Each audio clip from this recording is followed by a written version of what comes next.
Vision ని రూపొందించి పకడ్బందీగా అమలు చేసి నిజం చేసే విజనరీ లీడర్ రాష్ట్ర ముఖ్యమంత్రి నారా చంద్రబాబు నాయుడు అని రాష్ట్ర SC corporation director Kollabattula Apparao పేర్కొన్నారు. రాష్ట్ర ముఖ్యమంత్రి నారా చంద్రబాబు నాయుడు 75వ జయంతిని పురస్కరించుకొని ఆదివారం కాకినాడ నగరంలోని మాన్వయ్య ఫౌండేషన్ వృద్ధాశ్రమంలో పెద్దలకు కొల్లాబత్తుల అప్పారావు, రాజలక్ష్మి దంపతులు అల్పాహారం ఏర్పాటు చేశారు.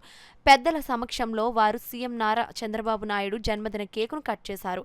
అనంతరం వృద్ధులకు వారే స్వయంగా అల్పాహారం వడ్డించారు. ఈ సందర్భంగా కొల్లాబత్తుల అప్పారావు మీడియాతో మాట్లాడారు.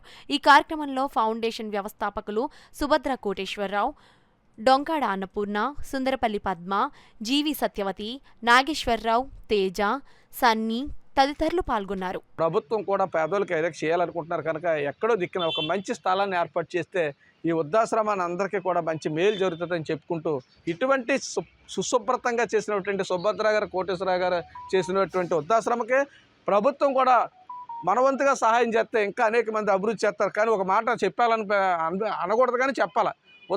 ఏ మీటింగ్కి వెళ్ళినా ఈ అభివృద్ధి చెందాలి, ఈ అభివృద్ధి చెందామంటాం. కానీ నా వ్యక్తిగతంగా ఏం చెట్టానంటే వృద్ధాశ్రమం అభివృద్ధి చెందకూడదని ఎందుకంటే ఎవరి ఇంట్లో వాళ్ళ తల్లిదండ్రులు పెంచుకోవాల్సిన బాధ్యత ఉంది.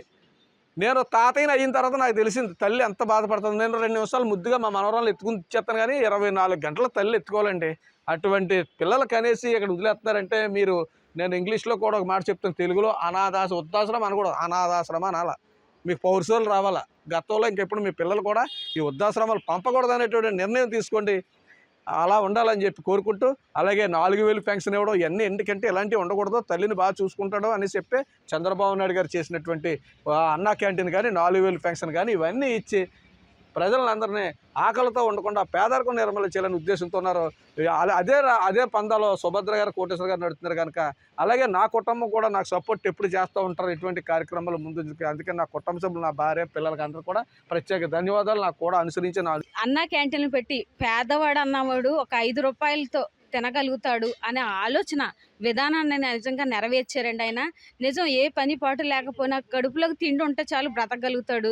చేతికి పని ఉండాలి, మరి ఏదో ఒక నీడను పడుకోకుండా వాళ్ళకి ఇల్లు ఉండాలి. ఇవన్నీ కూడా ఆయన ఆలోచనలు.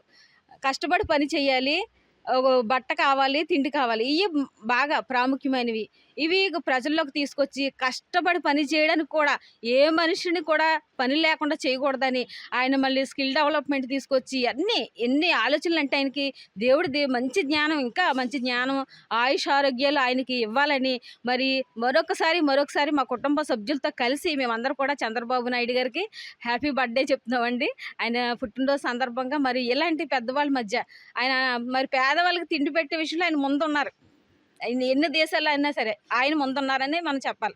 అలాంటి మరి వీళ్ళ మధ్యకు వచ్చి తల్లి లాంటి వీళ్ళందరినీ, తండ్రి లాంటి స్థానాల్లో ఉన్న వాళ్ళ దగ్గరికి వచ్చి అంటే చిన్న ఆలోచన, ఎంతమంది ఎన్నో చేయొచ్చు, కానీ మాకు వచ్చిన చిన్న ఆలోచన మరి తల్లిని తండ్రుల్ని ఆనందపరచవచ్చు. చంద్రబాబు నాయుడు గారి యొక్క జన్మదిన సందర్భంగా చిన్న ఆలోచన చేసి మరి ఇలా ఉదయకాలం వచ్చి వీళ్ళ మధ్య ఇలా గడపడానికి దేవుడు మాకు ఇచ్చిన ఆలోచన ప్రకారం మేము నడిచామండి.